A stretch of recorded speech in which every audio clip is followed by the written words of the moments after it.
But like I said, what's the current state of supply chain in 2022? I mean, it's a bit of a mess out there. Even though countries are on the road to recovery from COVID, there are significant challenges that remain. And that being said, obviously China has a bit of a zero tolerance policy, and that really affects shipping both into and out of that region. In addition, costs are going through the roof with inflation and things like that these days. But costs are really increasing dramatically, both in the raw material costs as well as transportation.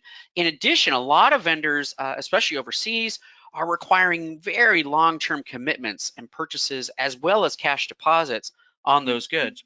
So that's a huge issue as well to manage inventory. And we're getting to a lot of conversations with clients about pre-purchasing inventory, both finished product and raw materials, purchasing raw materials on behalf of their vendors, even overseas. So we've seen a lot of unique supply chain challenges.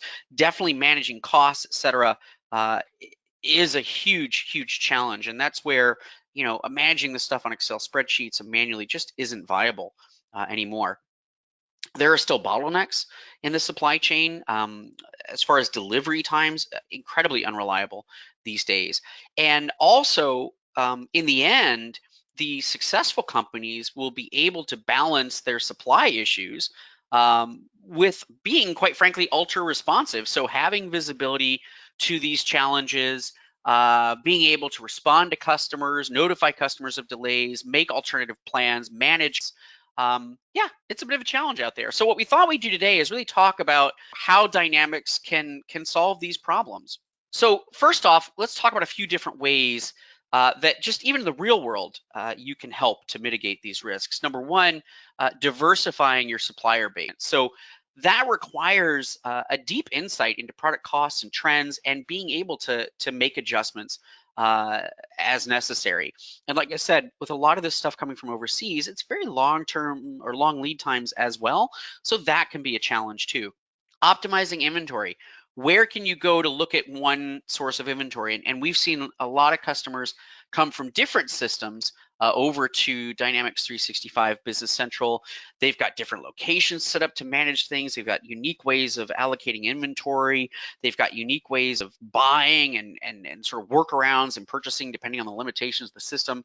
And so it doesn't allow them to have that one view of inventory across their locations. So centralizing the visibility of inventory, seeing it come from overseas, what's the status on boats, et cetera, and also being able to better forecast stock. We talk a lot about adjusting safety stocks or adjusting purchasing based on vendor delivery variability or reliability.